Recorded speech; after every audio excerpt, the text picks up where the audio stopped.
আমাকে বাড়ির দোতলা বিল্ডিং আমি শুয়ে রয়েছি, জানলা খোলা।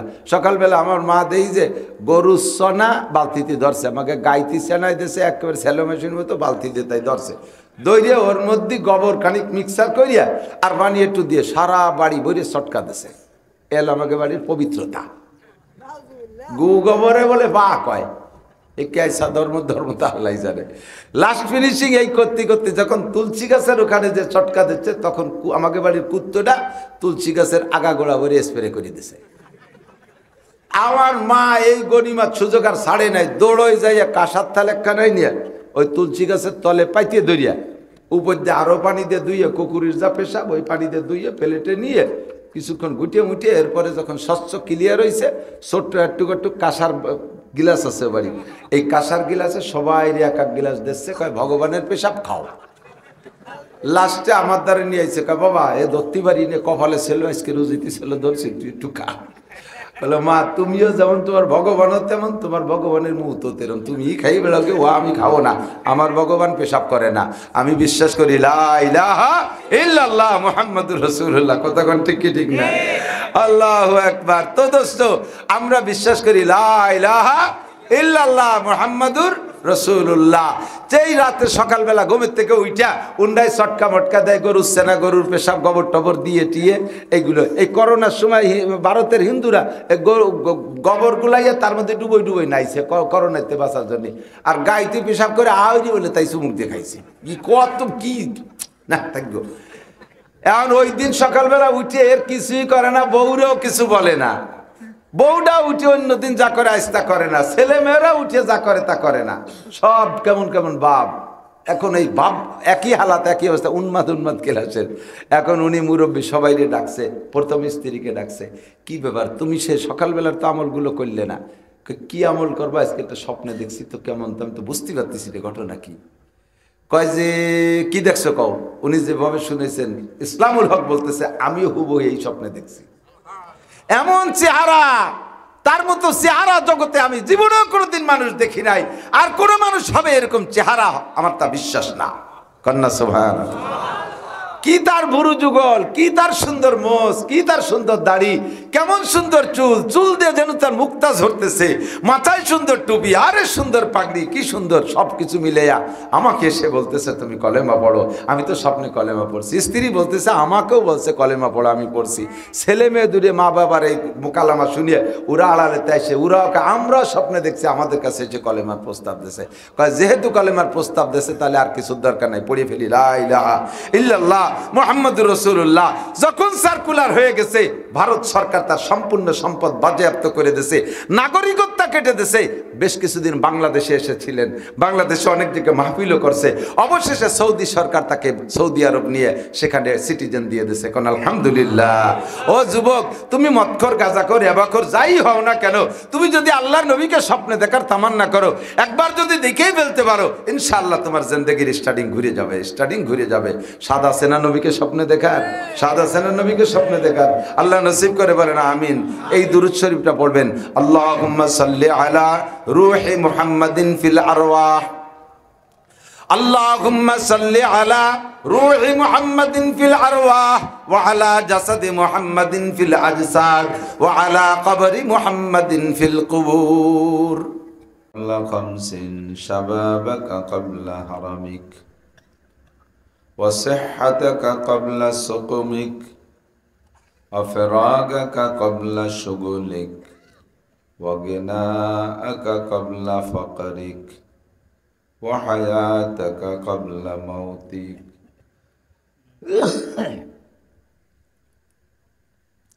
ثم قال النبي صلى الله عليه وسلم الكيس من دان نفسه وعمل لما بعد الموت والعاجز من أتبع نفسه هواها وتمنى على الله أو كما قال عليه الصلاة والسلام.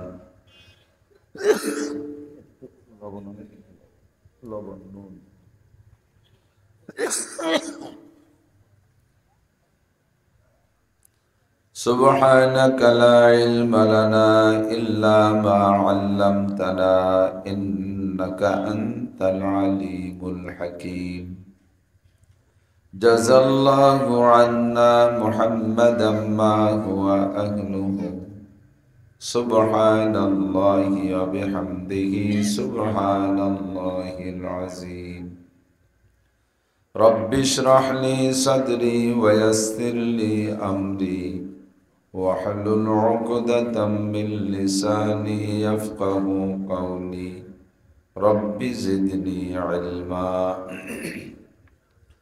اللهم أرنا الحق حقا وارزقنا اتباعه وأرنا الباطل باطلا وارزقنا اجتنابه সকলে বলি আমিন।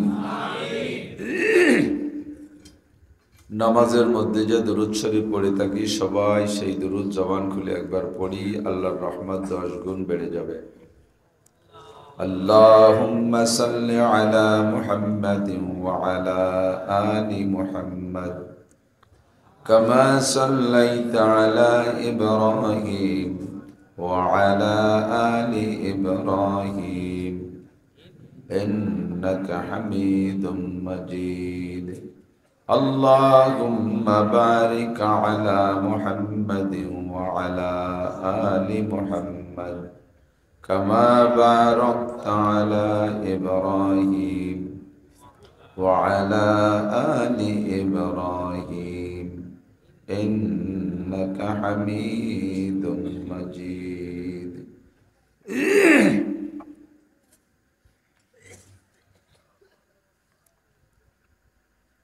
পাঠানকান্দি এলাকাবাসী ও প্রবাসীদের উদ্যোগে আয়োজিত বাৎসরিক ওয়াজ মাহফিল, অধ্যক্ষের মাহফিলের সম্মানিত সভাপতি, মাহফিল পরিচালনা কমিটিতে হযরতে উলামায়ে কেরাম বয়ান করেছেন। মাঠে আমাদের হযরতুল আল্লামা হযরত মাওলানা আলী আহমদ চৌধুরী সাহেব, পীর সাহেব চন্ডীবদ্দী। এতক্ষণ পর্যন্ত বয়ান করেছেন মুফতি বায়েজিদ হোসেন রব্বানী হাফিজাহুমাল্লাহ। এই অঞ্চলের অনেক অনেক উলামায়ে কেরাম, আইম্মায়ে মাসাজিদ, মাদ্রাসার আজিজ আমতুলাবা, প্রাণপ্রিয় দেশবাসী, পর্দার আড়ালে বসে থাকা মা ও বোনেরা, আল্লাহ তাবারক ওয়া তাআলার অসংখ্য নিয়ামতের অসংখ্য শুকর।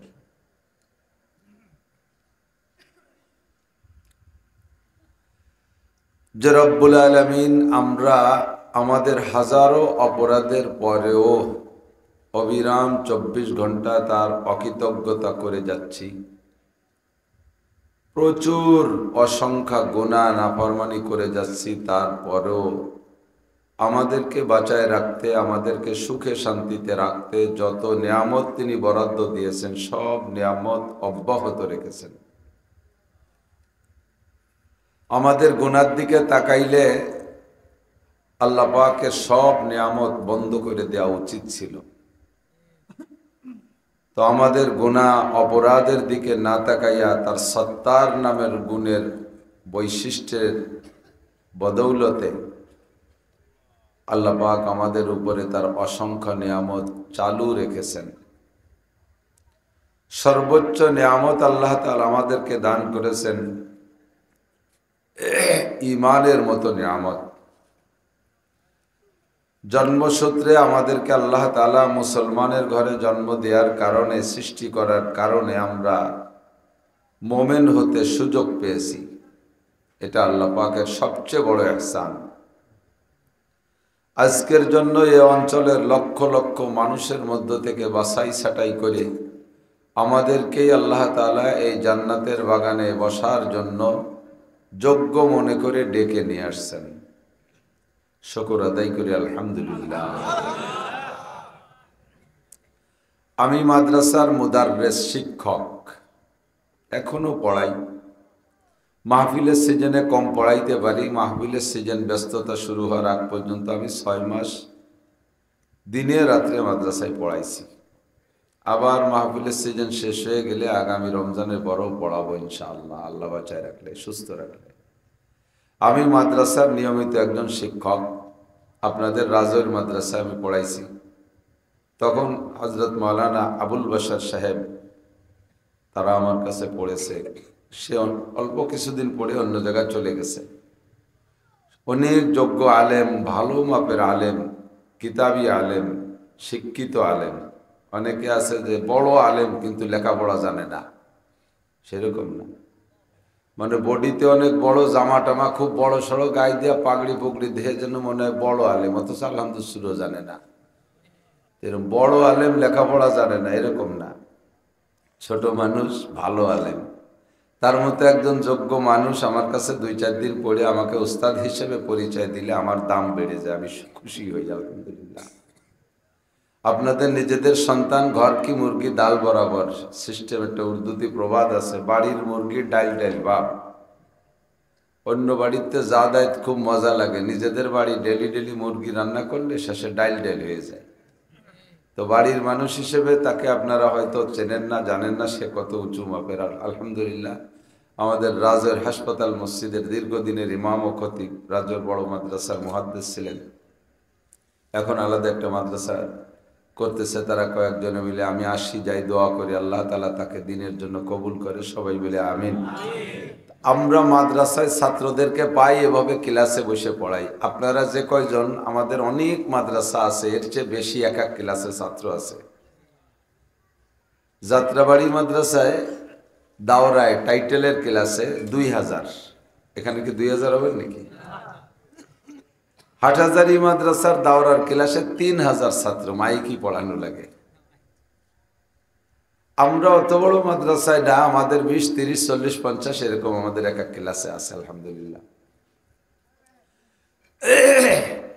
এখানে যারা বসা আছেন 2-4 জন আলেম আছেন, আর কিছু ছাত্র আছে 2-1 জন, বাকি অধিকাংশ আপনারা জেনারেল পাবলিক, সাধারণ পাবলিক।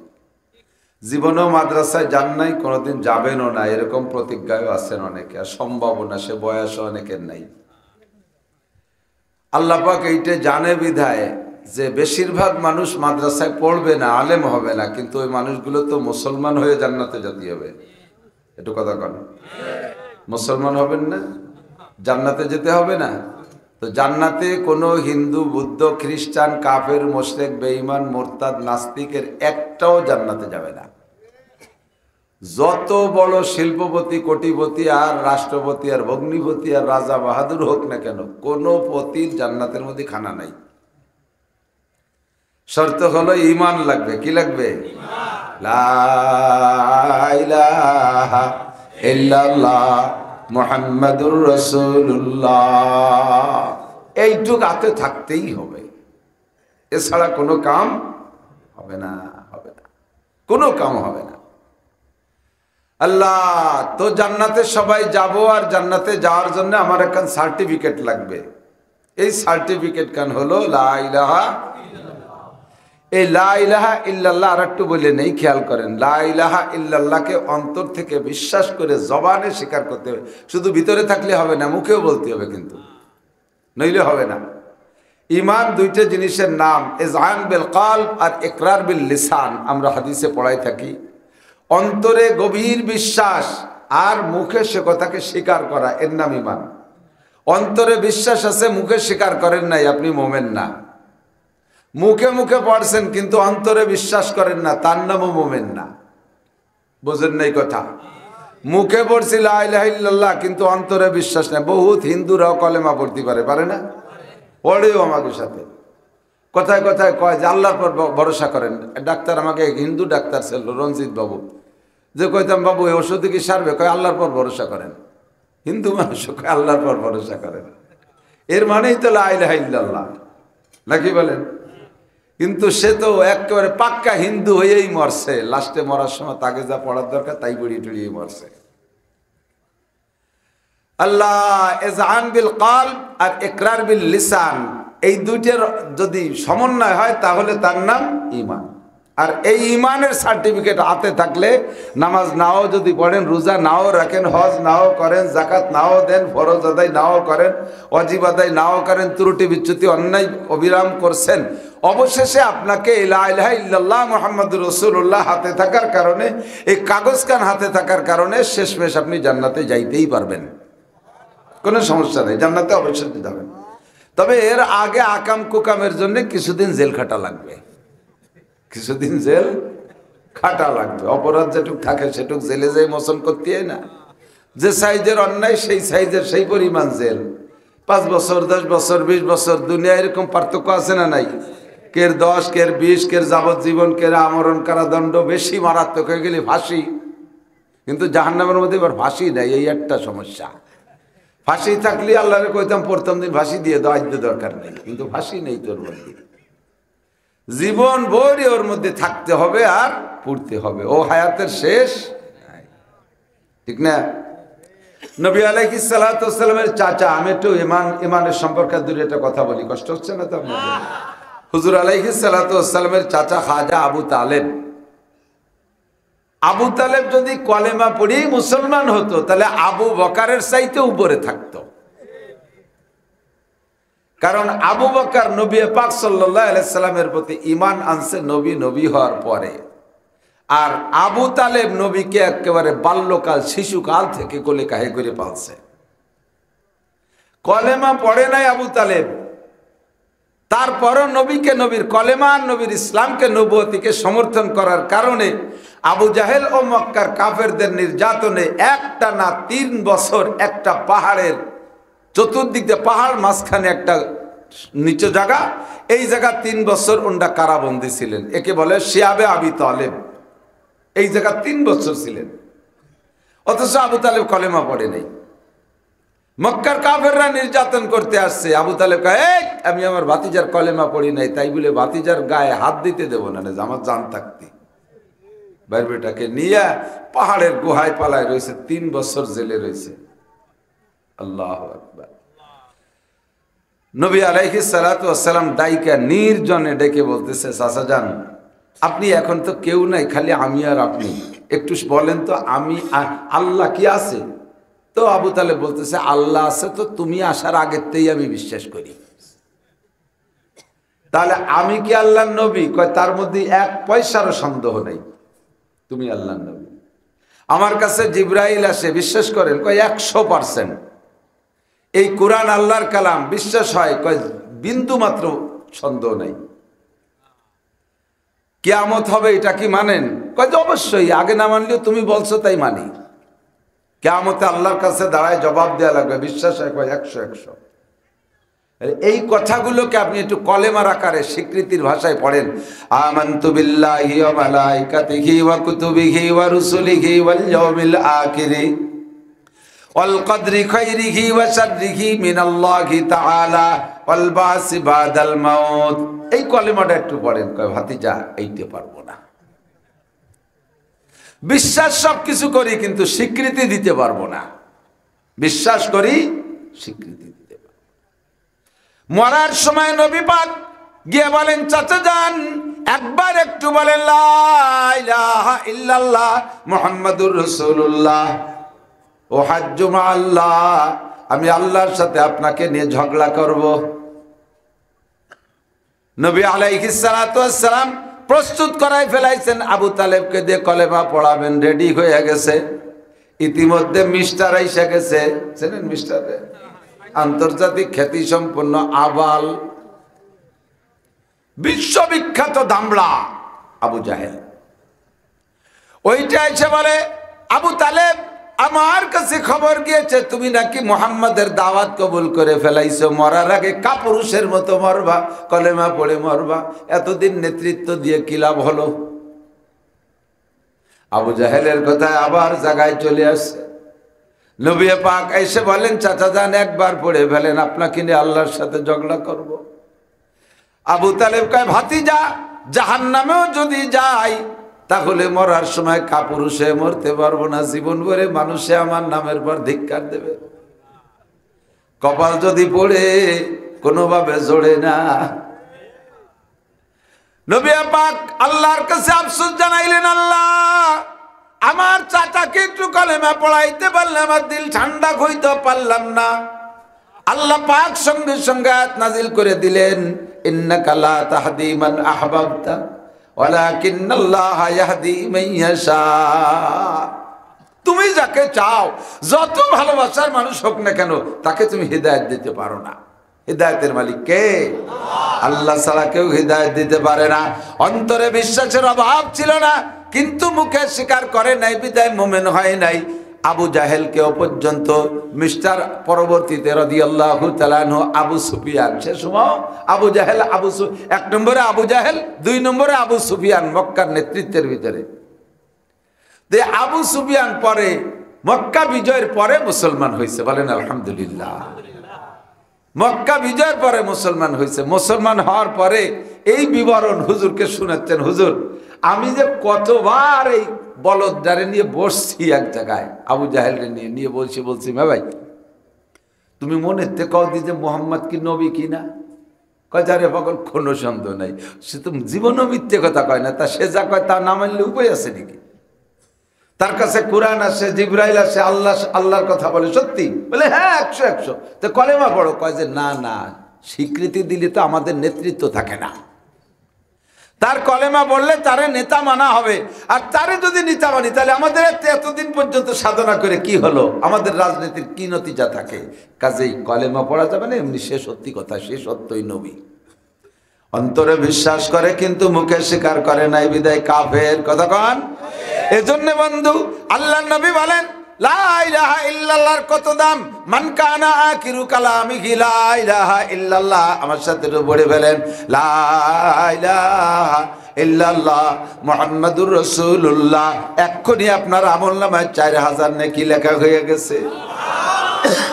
তামলাউ মা বাইনাস সামাই ওয়াল আরদ। লা ইলাহা ইল্লাল্লাহর এত দাম, একবার অন্তর থেকে বিশ্বাস করে পড়লে আসমান জমিনের মাঝখানের ফাঁকা জায়গাটা আপনার নামে নেকি দিয়ে ভরপুর হইয়া যায়। হুজুর বলেন যে এই ব্যক্তির জীবনের শেষ কলেমা হবে লা ইলাহা ইল্লাল্লাহ, ফাদাখালাল জান্নাহ, ও যেন বেহেশতে চলিয়াই গেল। আসলে আরবিতে গ্রামার তো আপনারা জানেন না, উলামায়ে কিরাম জানেন। মান কানা আখিরু কালামিহি লা ইলাহা ইল্লাল্লাহ, যার শেষ কলেমা হবে লা ইলাহা ইল্লাল্লাহ, ফায়াদখুলুল জান্নাতা ইয়াকিনান। এবারত এরকম হওয়া দরকার ছিল, সে অবশ্যই জান্নাতে যাবে। কিন্তু আল্লাহ তা না বলে বললেন, পাস্ট টেন্সের শব্দ ব্যবহার করছেন, মাজির সিগা ব্যবহার করে ফাদাখালাল জান্নাহ, সে যেন বেহেশতে চলিয়াই গেছে। অর্থাৎ তার আর বেহেশতে জাতি বাকি নেই। কতটুকু পড়তে হবে কোন তো? মরার সময় কতটুক? শুধু ইল্লাল্লাহ, শুধু লা ইলাহা, কটুক লা ইলাহা ইল্লাল্লাহ মুহাম্মাদুর রাসূলুল্লাহ। কিন্তু দুঃখের বিষয়, আমরা ইচ্ছায় হোক অনিচ্ছায় হোক এদিকে আমাদের গভীর খেয়ালও যায় না। বিশেষ করে আমাকে বক্তাকে, আমরা যখন আপনাদের নিয়ে মাঠে বসে জিকির করি তখন আমরা জিকির ভাগ করে ফেলি। বক্তারা কই লা ইলাহা, শ্রোতারা কয় ইল্লাল্লাহ। খেয়াল হচ্ছেন নি কোনদিন? আমরা কই জোরে কয় লা ইলাহা, আচ্ছা আপনারা ইল্লাল্লাহ কইছে, আপনারা লা ইলাহা কোন নাই। বক্তা কয় লা ইলাহা, শ্রোতা কয়। তো দুইজনে মিলে কি এক কলেমা পুরলি বেচতে যাওয়া যাবে? বক্তা লা ইলাহা বারবার বলেই যাচ্ছে, আর শ্রোতারা ইল্লাল্লাহ বলতেছে। শ্রোতাকে হাতে কিছু থাকছে, কিন্তু বক্তার হাতে আর কিছু নাই। লা ইলাহা মানে কি জানেন? কোন ইলাহ নাই, তার মানে আল্লাহও নাই। তাহলে নাস্তিক হয়ে গেছে না? এরপরে যদি ইল্লাল্লাহ বলার আগে বক্তা মারা যায় তাহলে চির জাহান্নামী। কয় আগে কলেমা পড়ছি, কয় সে কলেমা পড়ছে মরার আগে দিয়ে কইলে আল্লাহ নাই।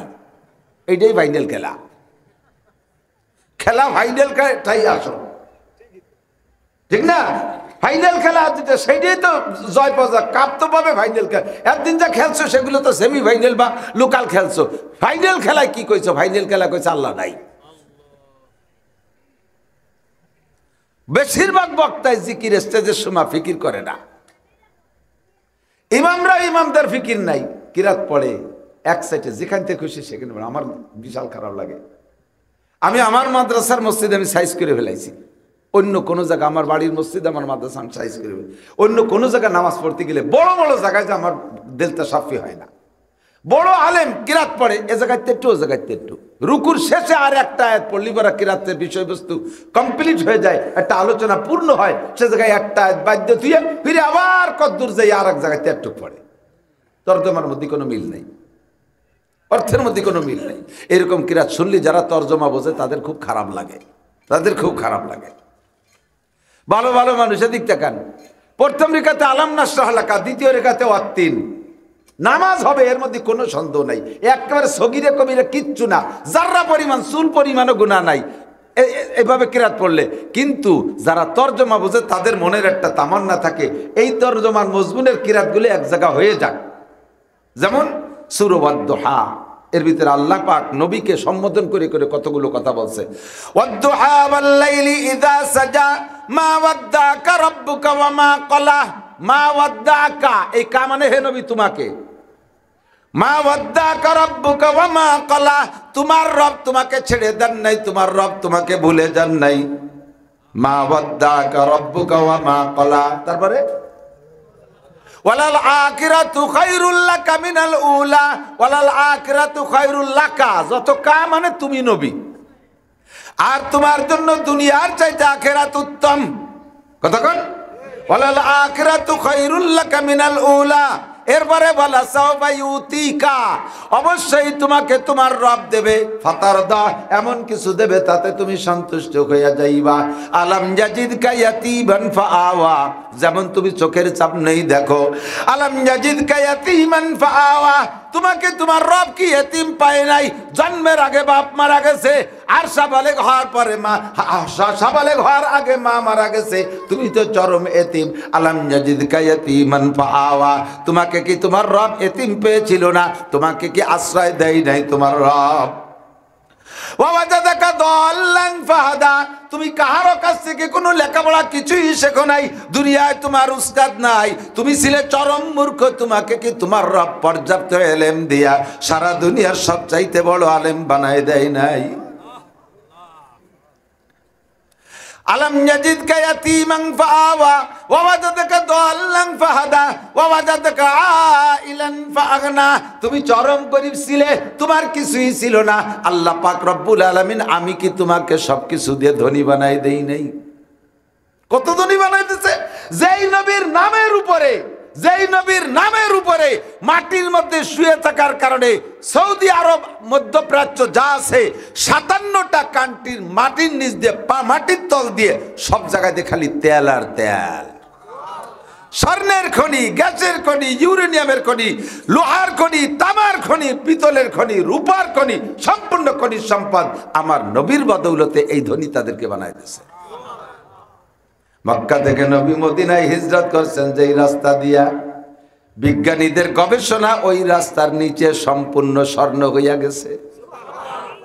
নবীকে আল্লাহ পাক বলেন, ও নবী, অভাবে তোমার ঘরে 1 মাস পর্যন্ত রান্না হয় না, 1 মাস চুলা জ্বলে না তোমার ঘরে, তোমার মনটা খারাপ, স্ত্রীদেরকে পর্যাপ্ত খাবার দিতে পারো না, মনটা খারাপ, তুমি অভাবের কারণে সাহাবায়ে কেরামদেরকে নিয়ে কষ্ট করো, মনটা মনে হয় খারাপ। তুমি যদি শুধু বলো উহুদ পাহাড়কে আমি স্বর্ণ বানায় দেব, তুমি বললে আমি উহুদ পাহাড়কে স্বর্ণ বানায় দেব। নবী কয়, আল্লাহ তুমি তো কইছো যে তোমার জন্য এই জগতের চেয়ে আখিরাত বেশি উত্তম, কাজে আমার দুনিয়ার সোনার পাহাড় দিয়ে দরকার নেই। কিন্তু আল্লাহ একবার বলেছে তোমার জন্য উহুদ পাহাড়ের স্বর্ণ বানায় দেব। বর্তমান বিজ্ঞানীরা গবেষণা করে দেখছে উহুদ পাহাড়ের নিচে সম্পূর্ণ স্বর্ণের খনি হইয়া গেছে। সূরা আদ-দুহার মধ্যে নবীকে আল্লাহ এভাবে তুমি তুমি করে ডেকে ডেকে বলছে। এবার আলাম নাশরাহ লাকার মধ্যেও তাই, আলাম নাশরাহ লাকা সাদরাক, আমি কি আপনার সিনে খুলে দেই নেই? দেখছেন একই রকম প্রশ্ন না? তাহলে দুটি সূরার মধ্যে মিল আছে না? এবার আদ-দুহা পড়ে খানিক দূর যে ইন্না তাইনা পড়লেন, তা কি মিল হলো? তাও ইন্না তাইনা বললি, ও ইন্না তাইনা কাল কাউসার, সে জায়গাও কইছে হে নবী আপনারে আমি তো হাউজে কাউসার দিয়েছি, দেওয়ার দিক দিয়ে এটা মিলেছে। তর্জমা যদি না জানেন তাহলে আপনি কমপক্ষে সিরিয়াল যেভাবে আছে কোরআন শরীফে ওইভাবে কিরাত পড়েন নামাজের মধ্যে, তাতেই মিল হয়ে যাবে। আলাম নাশরাহ লাকা সাদরাক ওয়া ওয়াদানা আনকা বিজরাক, আমি কি আপনার কাঁধে থেকে বোঝা নামাই দেই নাই? ওয়াদানা আনকা বিজরাক আল্লাযী আনকাদা যহরাক, যেই বুঝায় আপনার কোমর তুলে দেওয়ার মতো ছিল, আপনাকে দুর্বল করে ফেলছিল, এই বুঝাকে আমি নামাই দেই নাই। আল্লাযী আনকাদা যহরাক ওয়া রাফা'না লাকা যিকরাক, আমি আপনার নামটাকে, আলোচনাকে এত উঁচু করেছি কিয়ামত পর্যন্ত সকলের নামের উপরে আপনার নামটা সম্মানের সাথে উচ্চারণ হবে। কথা কোন ঠিক কিনা? এ মুসলিম, খ্রিস্টান, ইহুদ, নাসারা, হিন্দু, বৌদ্ধ, সমস্ত নাস্তিক জাতি, কাফের জাতি, সম্মিলিত বিজ্ঞানী আর বড় বড় পণ্ডিতরা মিলে বৈশা বিশ্বের শুরু থেকে নিয়ে যতদিন পর্যন্ত তাদের কাছে বিশ্বকোষার ইতিহাস জানা আছে, সমস্ত ইতিহাস ঘেটে ঘুটে বড় মানুষদের মধ্যে 100 জনের একটা তালিকা করছি। 100 জন বড় মানুষের একটা নামের সিরিয়াল। এই 100 জনের ভিতরে 1 নম্বর নামটা ওই কাফের রাইট সেট করছে। এই 1 নম্বর নাম হবে মুহাম্মাদুর রাসূলুল্লাহ। 1000 কবি 1000 বড় মানুষের নাম তালিকা তৈরি করেছে, তার ভিতরে 1 নম্বর আমার নবী। 100 জনের মধ্যে আমার নবী, 10 জনের মধ্যে আমার নবী, 4 জনের মধ্যে আমার নবী, 2 জনের মধ্যে আমার নবী, 1 জনের মধ্যে আমার নবী, একা হলি আমার নবী। কতক্ষণ ঠিক না? আল্লাহ পাক আলাম নাশরাহ লাকার মধ্যে বলেছেন আলাম ওরাফানা লাকা যিকরাক, আমি কি আপনার নামটাকে সর্বোচ্চ করি নাই? তাহলে দুটো সুরের মধ্যে মিল আছে। এই কথা সমস্ত তর্জমার দিকে আয়াতের মিলের দিকে লক্ষ্য করে ভালো ভালো আলেমরাও নামাজ পড়ায় না, বক্তারা বয়ান করে, বয়ানের মধ্যে কয় লা ইলাহা সরতারা কয় ইল্লাল্লাহ। বক্তা লা ইলাহা কইয়া চা খাইতে গেছে, চা যদি গলায় আটকে মরে যায়, বক্তা তুমি চির জাহান্নামী, সরতারা বেহেশতে চলে যাবে। ওরা ইল্লাল্লাহ কইছে, ওরা তো বেহেশতে যাবে। ইল্লাল্লাহ কলেমার আসলটু, লা ইলাহা মানে কোনো ইলাহ নাই, তার মানে আল্লাহ নাই। ফিরাউন 12 লক্ষ সেনাবাহিনী নিয়ে মুসা আলাইহিস সালামকে দাওয়া করছে। মুসা আলাইহিস সালাম নীল দরিয়া পার হয়ে যাবে বিদায় হিজরত করতেছে 6 লক্ষ বনি ইসরাইল নিয়ে। যাইতে যাইতে যাইতে যাইতে সারা রাত তাইতে নীল দরিয়ার পাড়ে গেছে। এর মধ্যে ফিরাউন খবর পাই, ওনরা তো গেছে আইটিয়ে, আর ফিরাউন হলো ঘোড়া সোয়ার হইয়া 12 লক্ষ সেনাবাহিনী নিয়ে, বদমাইশটা সামনে বড় ঘোড়ার উপরে উঠে গেছে। যাইতে যাইতে এদিকে শবে সাদেক হয়ে গেছে। বনি ইসরাইল পিছনের দিক তাকাচ্ছে যে আমরা তো রাত্রে ফলাই চলে আইছি, ফিরাউন টের পালি তো হবে না, সে তো আসবেই আমাকে ধাওয়া করতে। কইতে পিছনে দেখে মেঘের মতো 12 লক্ষ মানুষ সেনাবাহিনীর পোশাক পরে মেঘের মতো দেওয়া যাচ্ছে, আর ঘোড়া একসাথে টকবক করে দৌড়ে আসতেছে। মরুভূমি ফাঁকা, 3-4 মাইল দূরে থেকে পায়ের আওয়াজ শোনা যাচ্ছে, যে কড়স কড়স কড়স কড়স শব্দ আসতেছে।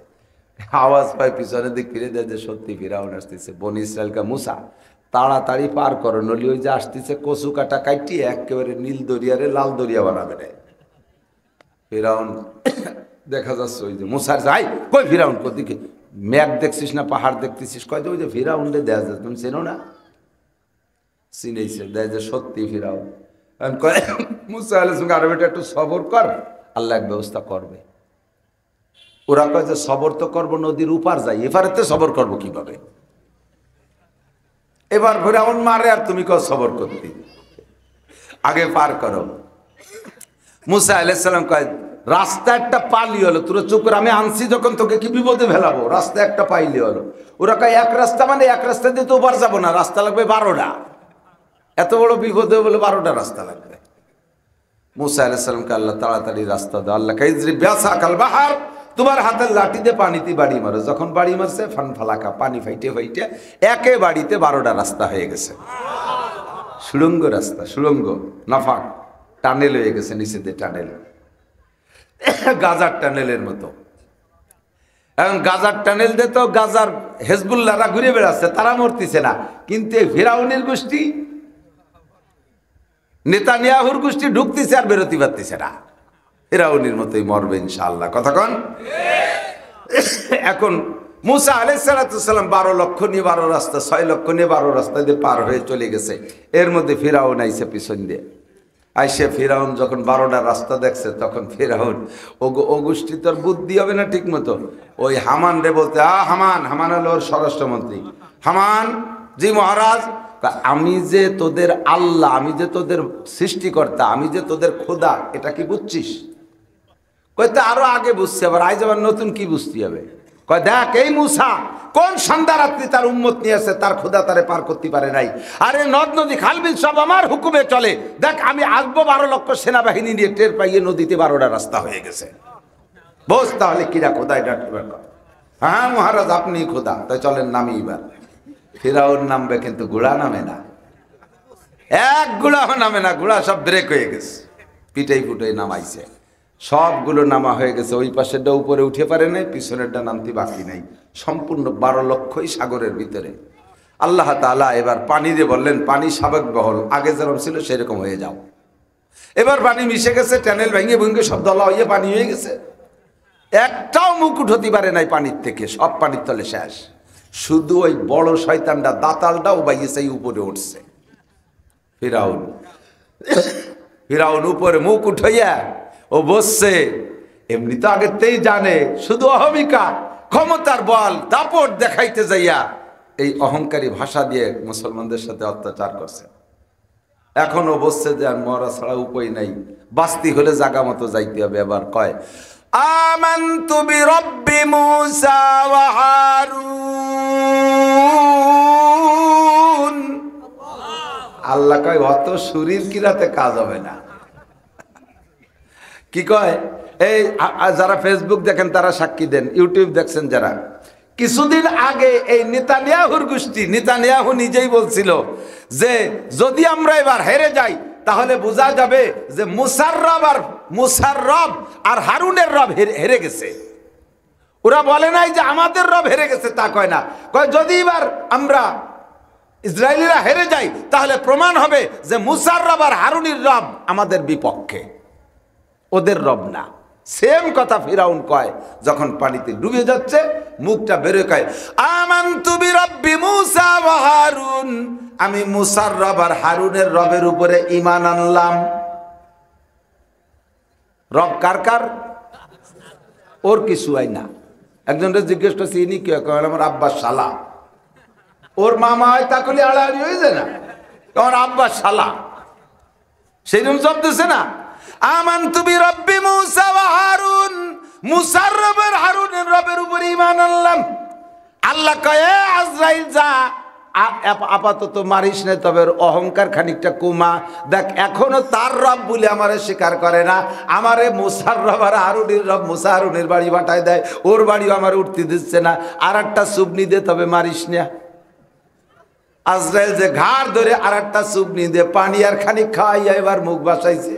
এখন বলছে যে যা বলছি ওতে আল্লাহ খুশি হচ্ছে না, বাঁচতে হলে আসল তা কইতে হবে। এবার আসল কলেমা পড়ার জন্য হা করছে, লা ইলাহা এ পর্যন্ত গেছে। মুসা আলাইহিস সালাম পাড়ে দাঁড়ায় শুনতেছে আর তামাশা দেখতেছে।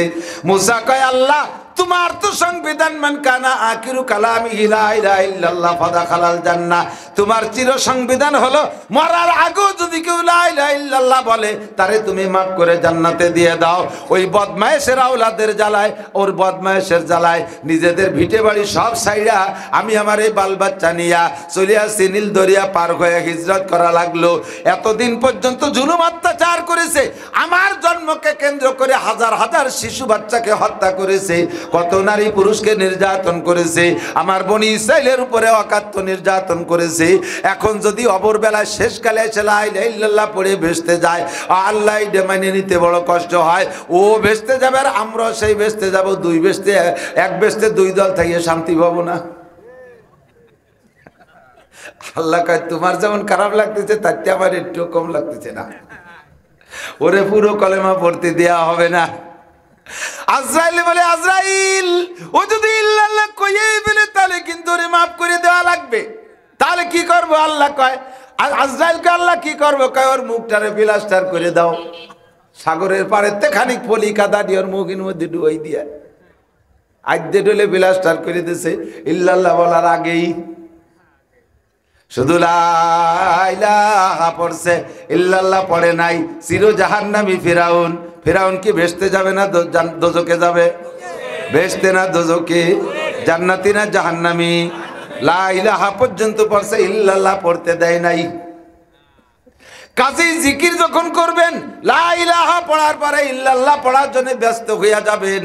আমি যতবার দেখেন অনেক সময় বক্তারা দুরূদ শরীফ লাগাই দেয় উম্মতরে, আপনারা দুরূদ শরীফ পড়েন আল্লাহুম্মা, উনি বিশেষ খানিক পড়ে যে ওয়াহালায়াহালে আপনারা যে 2% পড়ছেন উনার দুরুদ কট্টু কইছে কোন তো আল্লাহুম্মা ওয়ালা আলী, এ কি কোনো দুরুদ? এ কি কোনো দুরুদ হলো? দুরুদের সাথে ব্যঙ্গ করা হলো না, উপহাস করা হলো না? আপনারা পড়েন আর না পড়েন, আমি দুরুদে ইব্রাহিমী পুরোই শেষ করছি, জীবন ভরে করি, কারণ আমার তো বাংলা দুরুদি কোনো নেকি নাই। আল্লাহ নবী বলেন মান কানা, কি বলা হয়, মান সাল্লাল্লাহু আলাইহি মাররা সাল্লাল্লাহু আলাইহি আশারা মাররা, যে আমার উপরে একবার দুরূদ শরীফ পড়ে, ছোট দুরুদি না পড়ুক, আল্লাহ পাক তার উপরে ওই মুহূর্তে 10টি রহমত নাজিল করে। আবার আছে কিছু গলাম দ্বারা দুরুদ, তা শুনলি বমি এসে 10টা রহমত তো দূরের কথা, 10টা ফেরেশতা পাঠায় দেবে, দাঁতে তুলে স্যান্ডেল দেবে অনুযায়ী। শয়তান দুরুদ পড়ছে কি কয়, আল্লাহুম্মা সাল্লি আলা মুহাম্মাদ ওয়া আলা আলি সাইয়্যিদিনা মুহাম্মাদ। আল্লাহ ফেরেশতাকে কয় লাইতিও রহমান, গজব দিয়ে শেষ করে দেওয়া হবে। দুরুদকে দুরুদের মতো পড়েন।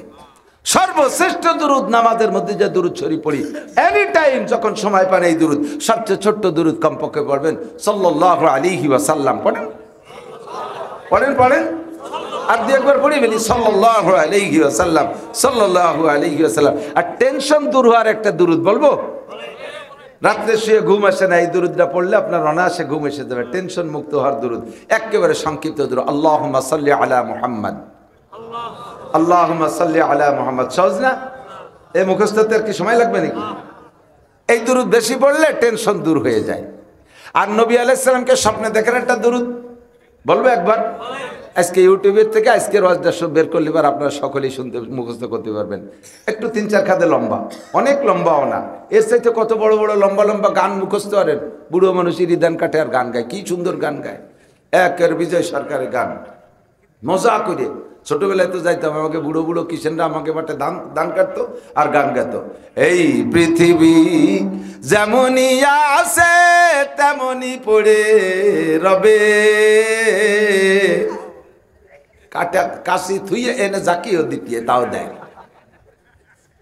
সুন্দর এই পৃথিবী ছেড়ে একদিন চলে যেতে হবে। কথা তো সত্যি, কোরআন শরীফের আয়াত।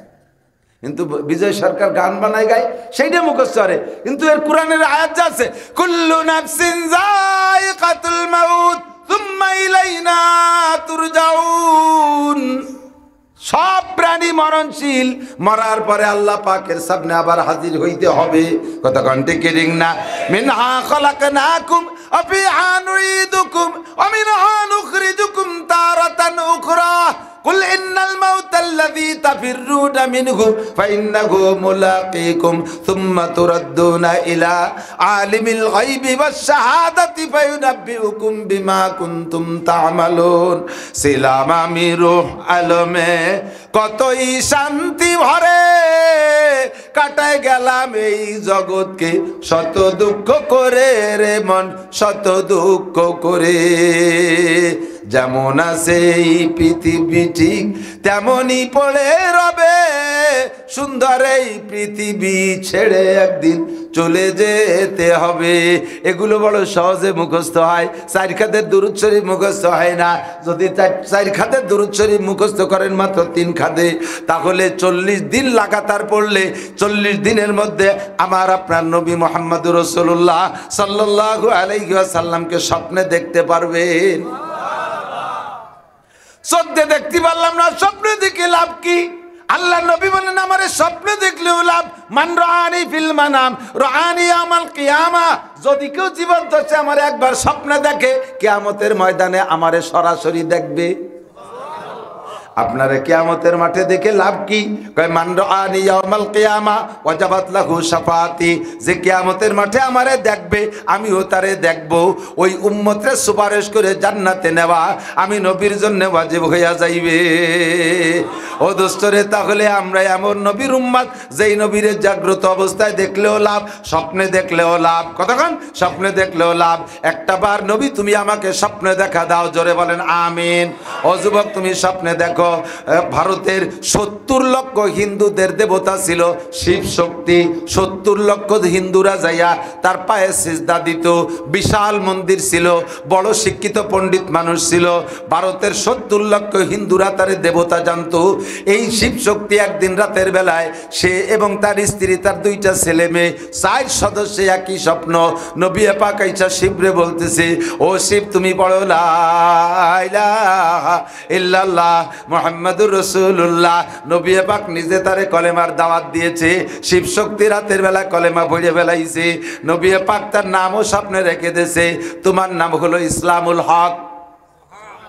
কত বড় ভাগ্যবান একজন হিন্দু, লক্ষ লক্ষ হিন্দুদের দেবতা, তার পায়ে কদম বুসি করে লক্ষ লক্ষ কোটি কোটি টাকা দিয়া বিশাল সম্পদ ভান্ডারের মালিক বানায় ফেলাইছে শিব শক্তিরে। সেই শিব শক্তি কলেমা পড়ছে স্বপ্নে, নবী পাকের দাওয়াত পাইয়া। আল্লাহু আকবার। সকালে ঘুম থেকে উঠা, অন্যদিন তো ইত্যাদি ইত্যাদি করে, তুলসী গাছে গরুর সেনা টেনা ইত্যাদি ছিটে দেয়। আল্লাহ আমাকে আর সাতক্ষীরে গেছে, ওই সাতক্ষীরের এক বক্তা নব মুসলিম, সে কয় ভাইজান আমি মুসলমান হয়েছি, এমনি মনটা আগে তো ইসলাম ইসলাম ভাব। শেষমেশ যেদিন বিস্ফোরণ ঘটাই দিয়ে চলে আসে, সেদিন আল্লাহ এই বিস্ফোরণ ঘটাইছে। এই দুরূদ শরীফ প্রত্যেক রাত্রে পাক বিছানায় শুইতে পারলে সবচেয়ে ভালো, অজু সহকারে শুইতে পারলে তার চেয়ে ভালো।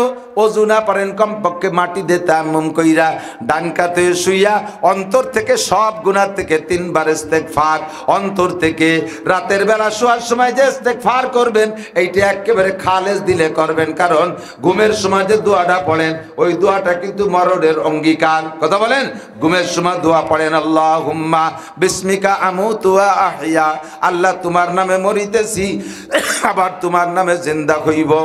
আল্লাহুম্মা বিসমিকা আমুতু, ঘুম মানে মরণ, তোমার নামে মরিতেছি, ওয়া আহইয়া তুমি আমারে জিন্দা করে দিও, তোমার নামে উঠব। আবার যখন ঘুম থেকে ওঠেন তখন দোয়া পড়েন কি, আলহামদুলিল্লাহিল্লাযী আহইয়ানা বাদামা আমাতানা ওয়া ইলাইহিন নুশুর। সকল প্রশংসা ওই আল্লাহর, যে আল্লাহ পাক আমারে 6-8 ঘন্টা মেরে রাখার পরে আবার জীবিত করে দিয়েছেন। আহইয়ানা বাদামা আমাতানা, তরজমা হলো জিন্দা করে দিয়েছেন আমাদেরকে কিছুক্ষণ মেরে রাখার পরে।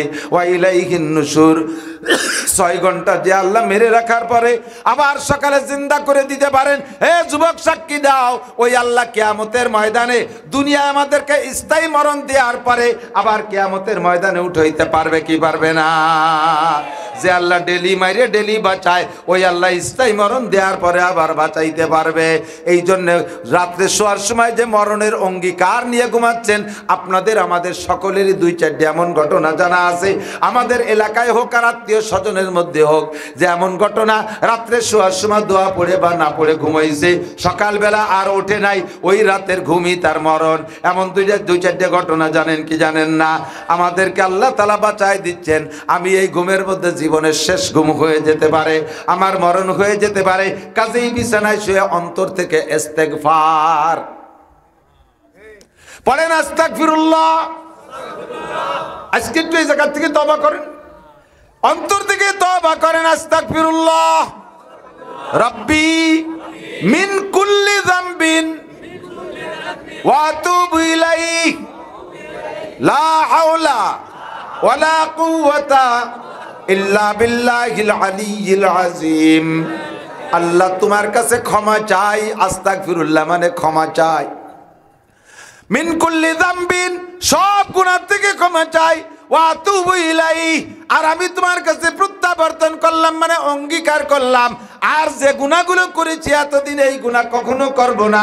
আমি বিড়ি খাইতাম খাইব না, মদ খাইতাম খাবো না, জিনা করতাম করব না, দাড়ি কাটতাম কাটবো না, মিথ্যা বলতাম বলবো না, চুরি করতাম করব না, ডাকাতি করতাম করব না, আল্লাহ ব্যভিচার করতাম করব না, টেলিভিশন ভিসিআর আর ফেসবুক ইউটিউবে বেহায়া ছবি দেখতাম দেখব না, আইল ঠেলতাম ঠেলবো না, জাল দলিল করতাম করব না, মিথ্যা সাক্ষী দিতাম দেব না, গান বাজনা শুনতাম শুনবো না, আল্লাহ বেপর্দা করতাম করব না, টাকনুসে প্যান্ট পাজামা লুঙ্গি পরতাম পরবো না, মহিলা আমি বেপর্দা করতাম করব না, আমি পরপুরুষের সাথে দেখা করতাম আর দেখা করব না, আয় আল্লাহ আমি অকথ্য ভাষায় গালাগালি করতাম আর করব না।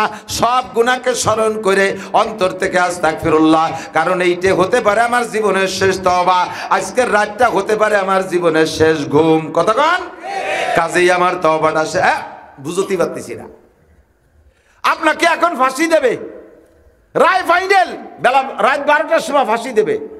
এই মুহূর্তে এখন থেকে রাত 12টা পর্যন্ত আপনার সামনে যদি বিশ্ব সুন্দরী একটা মেয়েকে ল্যাংটা করে দেওয়া হয়, আপনি কি তার সাথে জেনা করার জন্য উদ্যত হতে পারবেন? পারবেন? কোন তাই কুলাবে? মাত্র 3 ঘন্টা পর 2 ঘন্টা পর আমার ফাঁসি হয়ে যাবে। আপনি রাত্রে ঘুমাচ্ছেন, এই ঘুমের মধ্যে আপনার ফাঁসি হয়ে যাবে, চিরমরণ হয়ে যাবে, চিরগুম হয়ে যাবে। তাহলে আপনি কেন বিগত গুনাহ থেকে তওবা করবেন না? ফাঁসি মঞ্চে যাওয়ার আগে 2 রাকাত নামাজ পড়ার সুযোগ দেয় মুসলমানদেরকে, দেয় না? 2 রাকাত নামাজ মানে জীবনের শেষ 2 রাকাত নামাজ।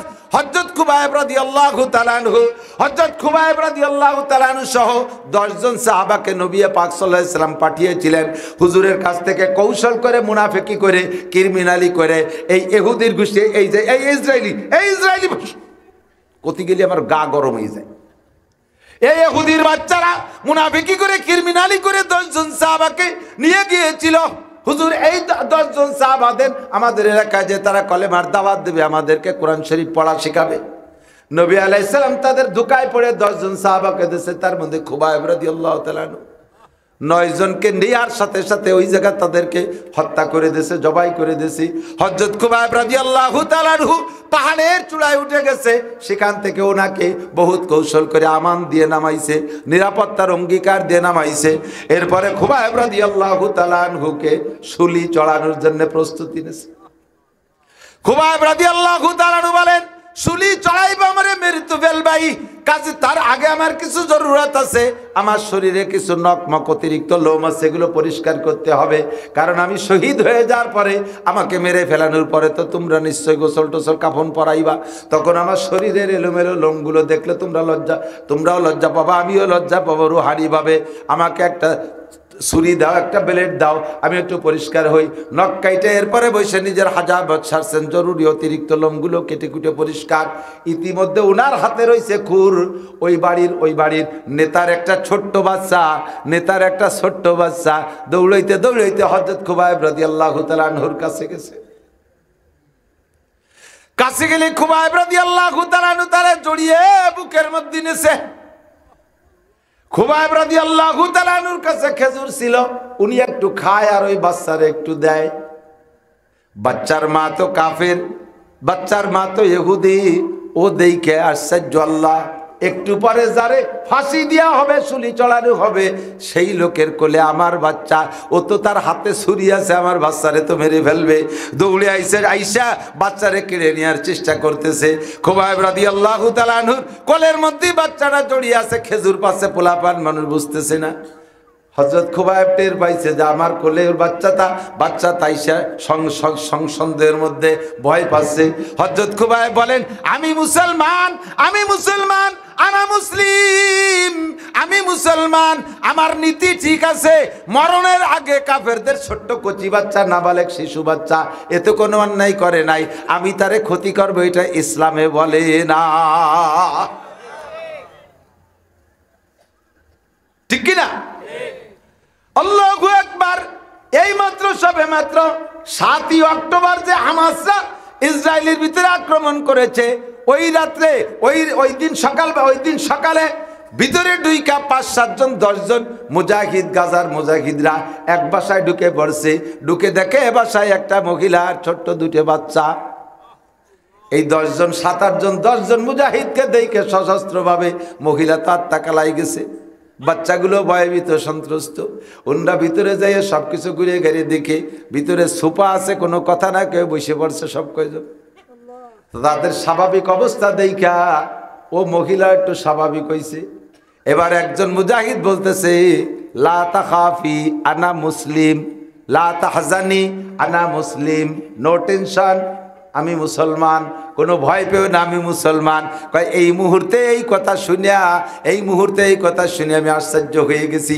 আসতে তো তারা আমারে মারবে, আমারে ধ্বংস করবে, মারার জন্যই তো আসছে। আইসে আমার এভাবে অভয় দিছে। এরপরে ঘুরতে ঘুরতে টেবিলের উপরে পাইছে কলা, দৌড়েই খাওয়া শুরু করে নাই। কয় আপু, আমি কি একটু কলা খাইতে পারি? এই বড় সন্ত্রাস বলে যাদেরকে মনে করি, এই মুসলমান আমার বাসায় ঢুকে কলাও খাইতে অনুমতি চায়। আমি বললাম ঠিক আছে খান। কলা নিয়ে চেয়ারে বসে খাচ্ছে, আমার বাচ্চারা কোলের মধ্যে নাড়াচাড়া করতেছে। আমার একটা বাচ্চারে মারে নাই, আমারও মারে নাই, চলে গেছে। এর নাম হলো মুসলমান, ঠিক না? এর নাম মুসলমান। এখন পরে যাদেরকে ছেড়ে দিয়েছে, জিম্মি যাদেরকে ছাড়ছে, তাদের কাছে ইসরায়েল আলারা জিজ্ঞেস করছে তোমাদেরকে নিয়ে গাজার মুসলমানরা কি করছে? যুবতী মেয়েরাও তো ধরা পড়ছে, তাদের সাথে কোনো খারাপ আচরণ করছে নাকি? কয় জীবনে কোনো দিন ভাবতে পারি নাই এত নিরাপত্তার সাথে আমরা থাকবো। খাদ্যের কোনো অভাব নাই, ওখানে বসবাসের কোনো আসবাবের অভাব নাই, বাথরুমের অভাব নাই, ওষুধ পানির অভাব নাই, ওখানে বেড বিছানার অভাব নাই। এত যত্ন সহকারে রাখছে, নিজের বাসায়ও কোনোদিন এভাবে থাকতে পারতাম না। পক্ষান্তরে মুসলমানদেরকে ধরে নিয়ে ইসরায়েলের জেলখানায় 10 বছর 20 বছর 25 বছর শিশুগুলাই ধরে নিছে, আর বৃদ্ধ হয়ে গেছে জেলখানায়। পর্যাপ্ত নির্যাতন, খাবার দেয় না, বিভিন্ন প্রকার ছেলে ছেলে আলাদা রাইকা রাইকা কষ্ট দিচ্ছে। কাফের আর মুসলমানদের মধ্যে পার্থক্য আছে না নাই? আল্লাহু আকবার। সারা দুনিয়ার কাফেরদেরকে গাজার মুসলমান, ফিলিস্তিনে মুজাহিদরা, হিজবুল্লাহ আর হামাস ওলারা এবার আদর্শ শিক্ষা দিয়ে দিচ্ছে, কিন্তু কপাল পোড়া জাতি তো শিক্ষা পাবে না। হতামাল্লাহু আলা কুলুবিহিম ওয়া আলা সামঈহিম ওয়া আলা আবসারিহিম গিশাওয়া। ওদের অন্তরে আল্লাহ মোহর লাগাই দিয়েছে, তারা কোনোদিন হকরে বুঝেও বুঝবে না। খুবাইব রাদিয়াল্লাহু তাআলা আনহু কয়, আমার কোলের মধ্যে তোমার বাচ্চা, কোনো টেনশন করো না, ওরে আমি কোনো ক্ষতি করব না, আমার মরা আমি মরে যাব। বাচ্চারে ছেড়ে দিতে চলে গেছে। জরুরত সাইরা 2 রাকাত নামাজ পড়ছে, নামাজ পড়ে নবী পাকরে সালাম পাঠাইছে। আল্লাহু আকবার। মায় দূর हो मजबूर हो ऐ सैयद आलम, दीदार दिखाते नहीं आवाज सुना दो। मैं दूर हो मजबूर हो ऐ सैयद आलम, दीदार दिखाते नहीं आवाज सुना दो। হুজুর কলেমার দাওয়াত দিতে পাঠিয়েছিলেন, জালেমরা আমাদেরকে দইরা আমার বাকি 9 সাথীরে শহীদ করে দেছে। এখন আমার পালা, দেখা তো মরণকালে হইল না। হে ফেরেশতা, আমার নবীর কাছে আমার সালামটা পৌঁছাই দিও। দিদার দেখাতে নেহি আওয়াজ শোনা দো। এরপরে খুবাইব রাদিয়াল্লাহু তাআলা নুকে শুলি চড়াইছে। ওদের ধারণা ছিল শুলি থেকে নামাইয়া টুকরো টুকরো করিয়া এরপরে কুত্তো দিয়ে খাওয়াবে, এমন সিদ্ধান্ত ছিল। কিন্তু শুলি চড়ানো হয়ে যাওয়ার পরে, এই শুলি চড়ানো হয়ে যাওয়ার পরে আল্লাহ পাক এত পরিমাণ ভেমরুল পাঠায় দিয়েছে, হযরত খুবাইব রাদিয়াল্লাহু তাআলা গায়ে ঘিরে একটা ভেমরুলের গায়ে হাত দিলি বংশ ধরে শেষ করে দেবে, এত পরিমাণ ভেমরুল পাঠাইছে। কাছে যাইতে পারে নাই। ওই অবস্থায় বেশ কয়েকদিন থাকার পরে এরপরে মুজাহিদ মুসলমান সাহাবায়ে কিরাম যে সেখান থেকে তুলে নিয়ে আসছে। বন্ধুরে, মরণের আগে আবার জিন্দেগির শেষ নামাজটা আমাকে পড়ে যেতে হবে। রাতের বেলা ঈশার নামাজ পড়ো, ঈশার নামাজ পড়িয়া জীবনের শেষ বিদায় নিয়া ইস্তেগফার পড়ে তুমি ডান কাতে শুইবা। রাতের বেলা একটানা 40 দিন পড়লে ওই দুরূদ শরীফ, একদিন না একদিন নবী পাককে দেখতে পারবা। আল্লাহ আমাদের নসিব করে, বলেন আমিন। এইটা আমরা কবে থেকে শুরু করতে পারি? আগামী বছর, হ্যাঁ, আজকের থেকে। যারা মুখস্থ আছে করবেন, না আলিবারা ইউটিউব থেকে নামায় শুনবেন, শুনিয়ে মুখস্থ করবেন, আলেমদের কাছ থেকে শিখে নেবেন। আজকে থেকে শুরু হয়ে যাক। রাজি আছেন তো ইনশাআল্লাহ? কারণ হায়াতের গ্যারান্টি নাই, হায়াতের কি নাই? আজকে ফজর পর্যন্ত বাঁচবেন এরকম আছেন নাকি? বিশ্বাস আছে? আছে আছে, আমার বিলকুল বিশ্বাস নেই। আমার মাদ্রাসায় 2টো ছেলে, একেবারেই অল্প বয়সী, 16-18 বছর বয়স। এই 2টা ছেলে কালকে ইট নিয়ে ওই পাশে কি কয়, নসিমন না কি কয়, হ্যাঁ, টলিতে কইরা ইট নিয়ে যাইয়া ওই ভাটিয়ে পাড়ার ওই দিক দিয়ে বাড়ির দিক যাচ্ছে, আমার পাশের গ্রামেই, একের পাশের মহল্লা। আসার পথে দুলা গাড়ির সাথে লাইগা, দুলা গাড়িও নেমে চলে গেছে রাস্তার নিচে। ওই দুটিয়ে মাথা বক্সাই গেছে, গাড়ির ইঞ্জিন সিটে চলে গেছে। 30-40 হাত ওই পাশে, বডি এক জায়গা গুঁড়ো গুঁড়ো হয়ে গেছে, জায়গায় শেষ। গতকাল আসরের সময় তারা বাড়ি, আর আজকে আসরের সময়, আজকে জোহরের আগে 10টার ভিতরে তারা কবরে। গ্যারান্টি আছে? ও যুবক, তুমি বলো পারবা বেঁচে থাকতে? ওমাল হায়াতুদ দুনিয়া ইল্লা কালিল, এ দুনিয়ার জিন্দেগি একেবারে কম। ওয়া ইন্নাদ দারাল আখিরাতা লাহিয়াল হায়াওয়ান, আখিরাতের হায়াতি হলো হায়াত। কতক্ষণ? আখিরাতের হায়াতি হায়াত, শুরু আছে তো শেষ নাই। শুরু এদিক এদিক ভাষা ভাষা শুনলি পর অস করে তৃপ্তি পাওয়া যায়। গভীরভাবে শোনেন তো, দুনিয়ার হায়াতের শেষ আছে না নাই? দুনিয়ার হায়াতের শেষ নাই। কবে শেষ? যে কোনো সময়। বলেন বলেন, কবে শেষ? কবে শেষ? এনি টাইম, এভরিডে, যে কোনো সময়। এখান থেকে নাও যাইতে পারি, বাড়ি যাইতে নাও পারি। তো এরপরে যে হায়াতটা শুরু হবে, ওই হায়াতের কি শেষ আছে? শেষ নাই বলতে কতদিন নেই, কোন দিন? 50,000 কোটি বছর, তারপরে তো শেষ হয়ে যাবে। ওই 50,000 কোটি বছরের পরে আবার 50,000 কোটি বছর, তারপরে তো শেষ হবে। কোনোদিন শেষ হবে না, কোনোদিন শেষ হবে। তাহলে যে জায়গা থাকবা যতদিন, সে জায়গার জন্য করবা ততটুকু। এইটা হলো বুদ্ধিমানের পরিচয়, ঠিক কি না? ঢাকা যাওয়ার জন্য রাজৌরির থেকে গাড়িতে ওঠেন, কাউন্টারে যে দাঁড়ান 10 মিনিট, ও জায়গা কেউ একখান বিল্ডিং বানায় না। বানায় যে 10 মিনিটের জায়গা বসতে হবে, একটা রুম টুম বানায়, একটা বাথরুম বানায়, একটা সোফা টোফা দেয়, একটা খাট পালং দিই, 10 মিনিট এখানে মাসে 2 দিন ঢাকা যাওয়ার পথে আসতে যায়। এরকম কেউ করে নাকি? ও জায়গা পেশা বাসলি পারা ভ্যানের তলে চলে যায়, বসার দরকার হলে ব্যাগ স্যান্ডেল ভাষার তলে দিয়ে বসে পড়ে। 10 মিনিট এর জন্য কি দরকার, ঠিক কি না? বিল্ডিং বানান কোন জায়গার জন্য? যে জায়গা 50, 60, 70 বছর বসবাসের আশা আছে, আপনার পরে ছেলে মেয়ে, তারপরে নাতি নাতনি, কিছু করে রেখে গেলি বার কয়েক পুরুষ চলতে থাকবে। বিল্ডিং বানালে সেই জায়গার জন্য বানাবো, পাকা পায়খানা বানাইলে সেই জায়গার জন্য বানাবো, ঠিক কি ঠিক না? আল্লাহ কয় মা তুকাদ্দিমু লিআনফুসিকুম মিন খায়রিন তাজিদুহু ইনদাল্লাহ। হে বান্দা, দুনিয়ার মানুষের কাছে টাকা দিলে কিছুদিন পর অস্বীকার করে। বাংলাদেশের বড় বড় পয়সাওয়ালারা বিদেশের মোটা মোটা ব্যাংকে বস্তা ভরে টাকা রাখছে, এই দেশের টাকা যে কোনোভাবে নিয়ে বিদেশের ব্যাংক ভরিয়ে বেলাইছে। আবার বিদেশালা কিছুদিন পর ফকু দিয়ে ছাড়িয়ে দিয়েছে, কয় তোমার সব বাজেয়াপ্ত, দুদু খালি হাতে বাড়ি যাও। সুইস ব্যাংক, এ ব্যাংক, ও ব্যাংক, আমেরিকান ব্যাংক, সুইজারল্যান্ডের ব্যাংক, সারা দুনিয়ার মোটা মোটা ব্যাংক করে বেলাইছে। কয়দিন পর কয় তোর কিচ্ছু নাই, খালি হাতে বাড়ি যাও। আল্লাহ কয় আমার কাছে এই ফকুবাজি নাই।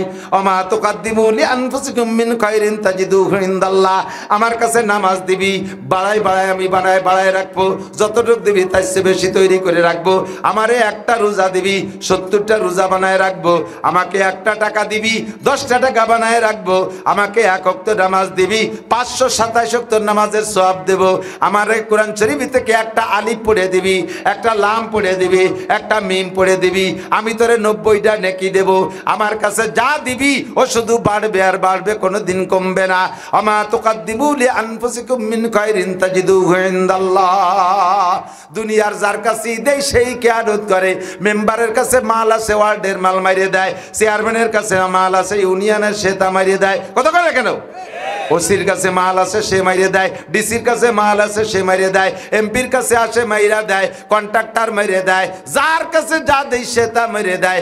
আল্লাহ কয় আমার কাছে কিছু দেইটা আমি মারি না, আমি শুধু বাড়াই আর বাড়াই, আমি শুধু বাড়াই আর বাড়াই। ও বান্দা, যে জায়গা থাকবা যতটুক, সে জায়গার জন্য করবা ততটুকু, এই কাজটা খেয়াল রাখবা। আল কাইয়িসু মান দানা নাফসাহু ওয়া আমিলা লিমা বাদাল মাউত। এই চালাক আর জ্ঞানী, হুঁশিয়ার, বুদ্ধিমান কে? আমাদের চালাক, আমাদের নান্টু, বিশ্ব চালাক। নান্টু নান্টু কিরম চালাক?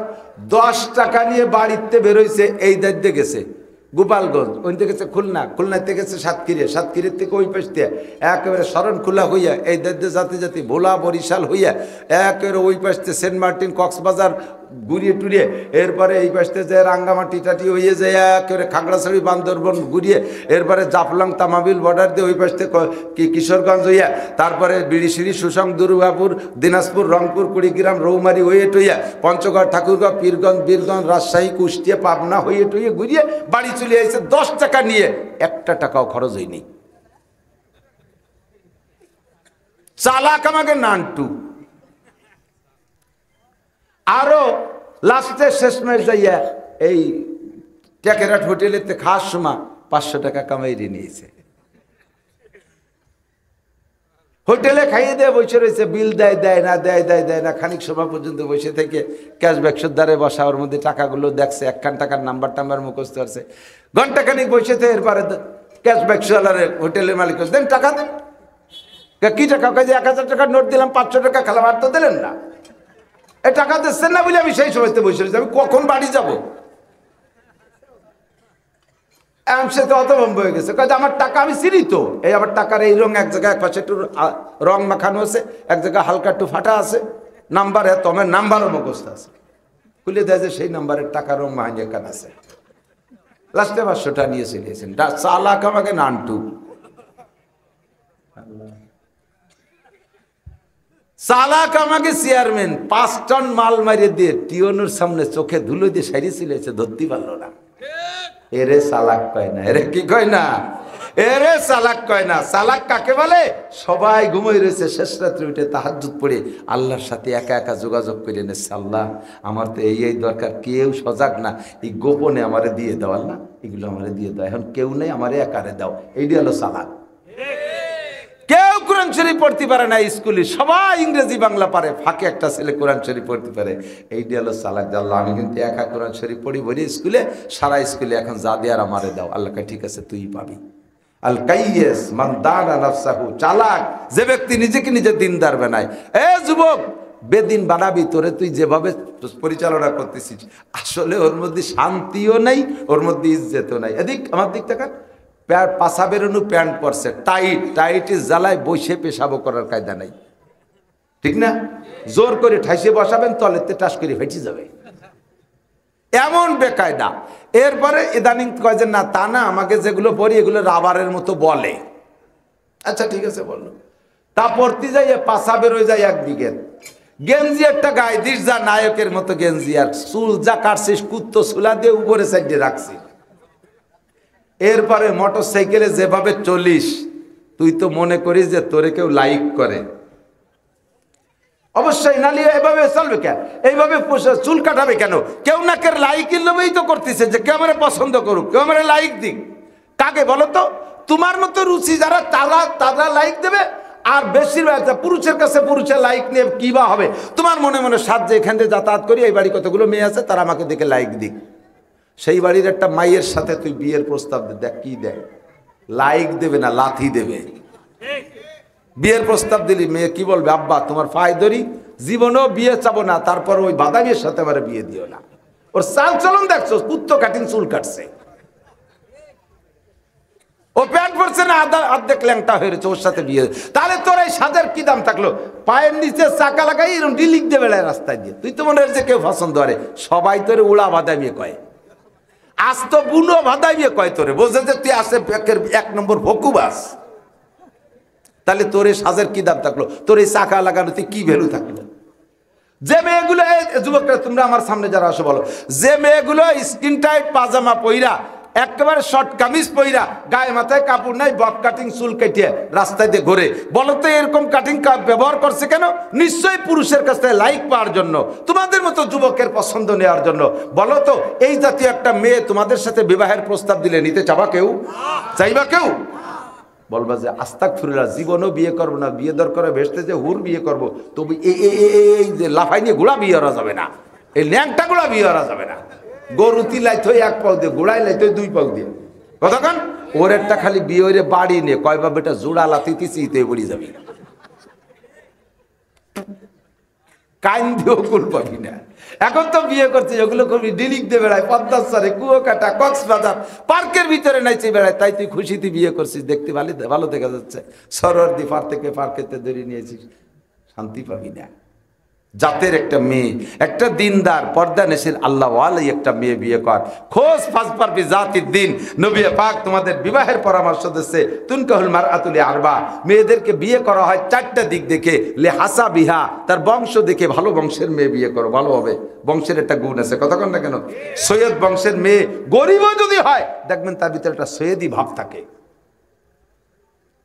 ঠিক কি ঠিক না? বংশ লি জামালিহা, রূপ দেখে, হ্যাঁ খোঁজো, রূপ খোঁজো।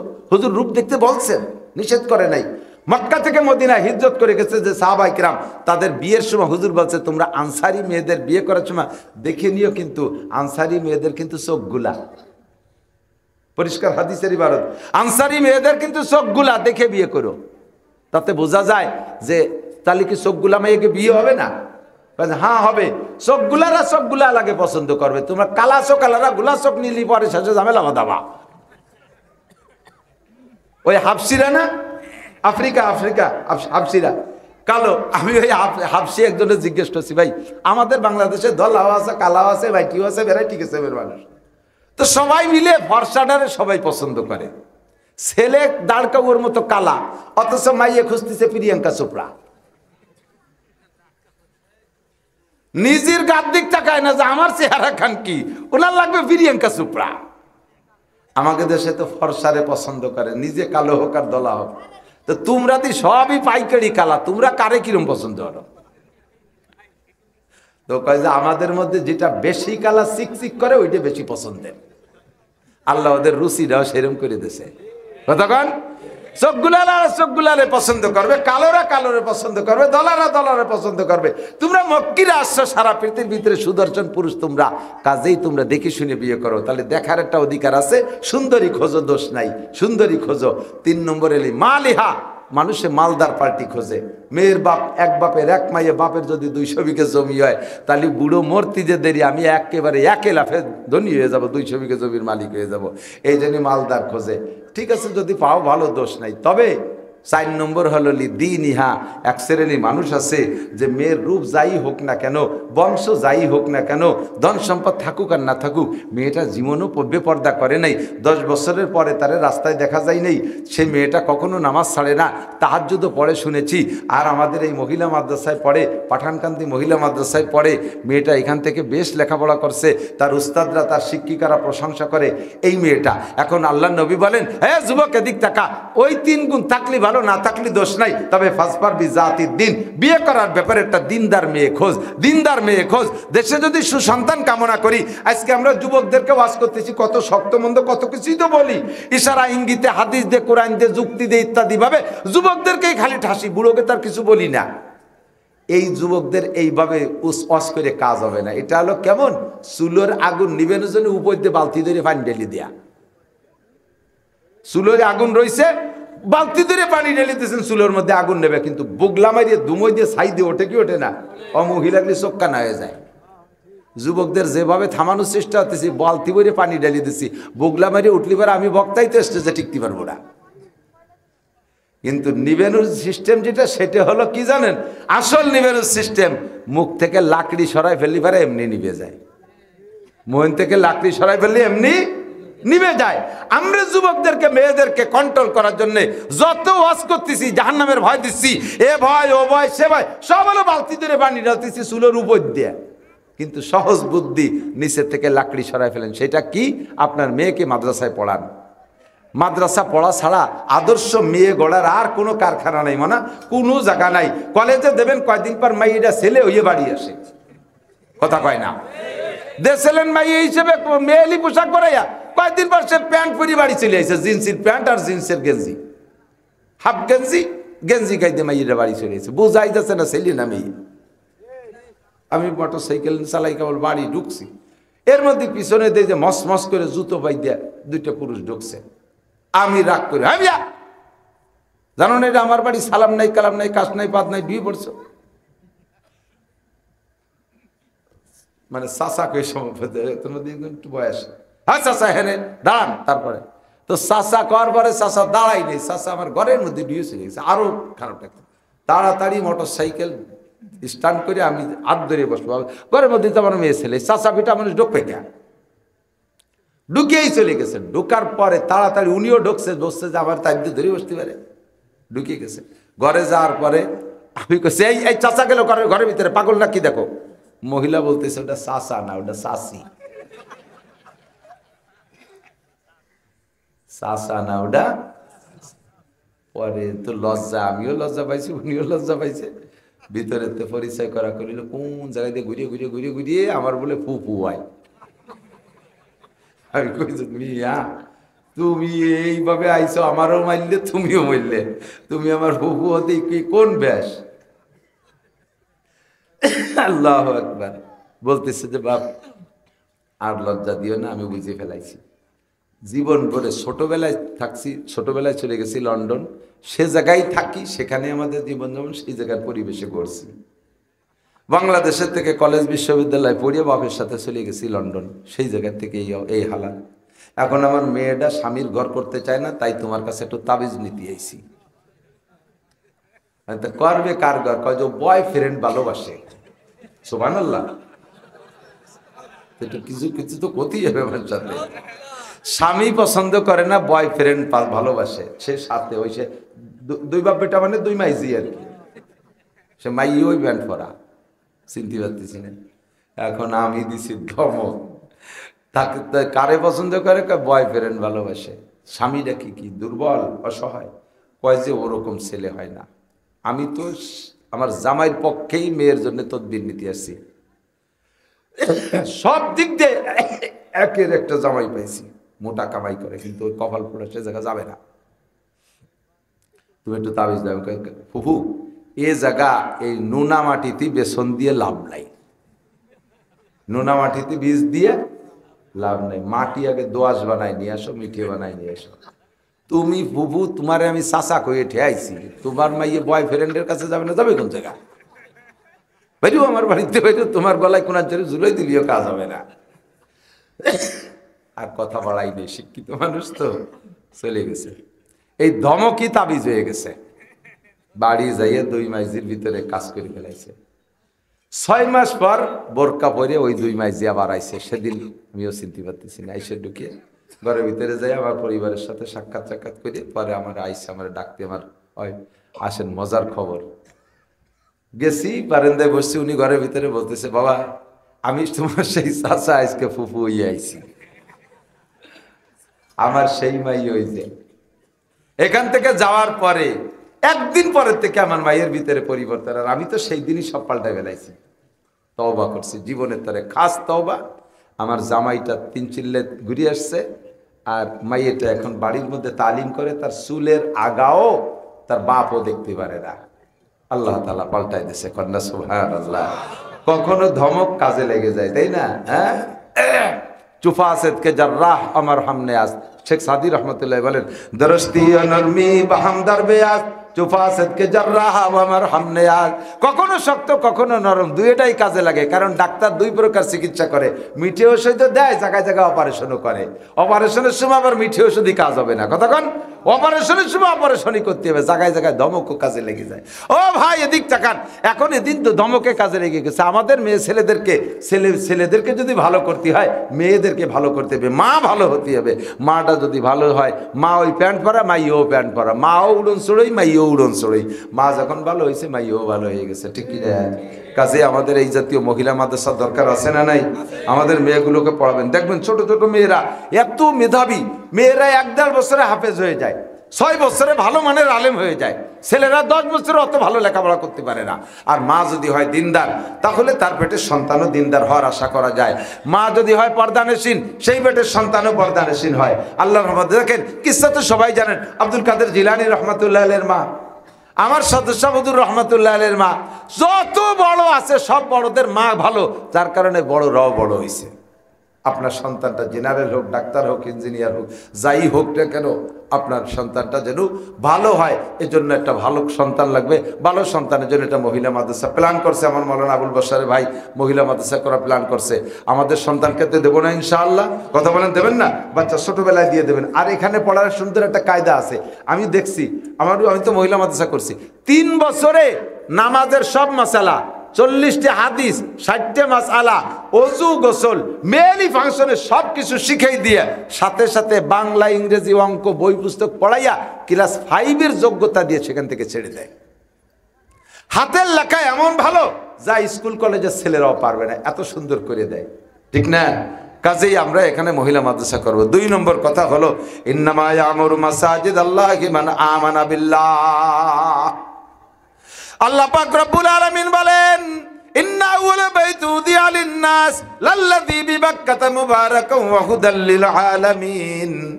আল্লাহ পাক রব্বুল আলামিন বলেন, দুনিয়ায় মানুষ পাঠানোর আগে আমি মসজিদ বানাইছি, মুসল্লি পাঠানোর আগে মসজিদ বানাইছি, আমি সাধারণ পাবলিক পাঠানোর আগে রাজা পাঠাইছি, উম্মত পাঠানোর আগে নবী পাঠাইছি, মুসল্লি পাঠানোর আগে আমি ইমাম পাঠাইছি, মানুষ বানানোর আগে আমি মসজিদ বানাইছি।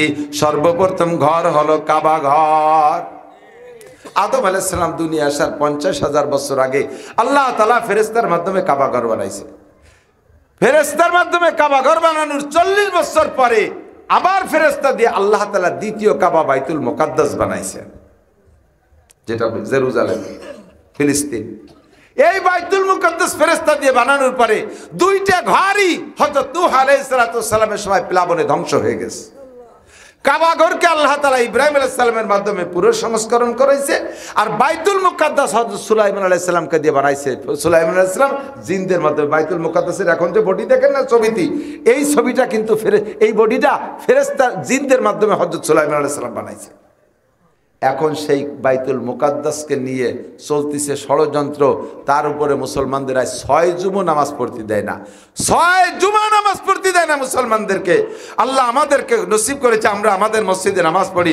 সবাই একটু দোয়া করেন আল্লাহ তাআলা যেন বাইতুল মুকাদ্দাসকে বিজয় করে দেয়। বলেন আমিন, হ্যাঁ বলেন আমিন। বাইতুল মুকাদ্দাসকে আল্লাহ বিজয় করে দিক, মুসলমানদের হাতে এনে দিক, কাফের মুশরিকদের হাত থেকে মুসলমানদেরকে আল্লাহ তাআলা নাজাতের ব্যবস্থা করেন। জোরে বলেন আমিন। আল্লাহ নবী আল্লাহ পাক বলেন মসজিদ বানায় কারা? ইন্নামা ইয়ামুরু মাসাজিদাল্লাহি মান আমানা বিল্লাহ। যদি কোনো ব্যক্তিকে তুমি মোমেন বলতে চাও তাহলে তার একটা গুণ দেখো, সে লোকটা মসজিদের সাথে কতটুকু সম্পর্ক।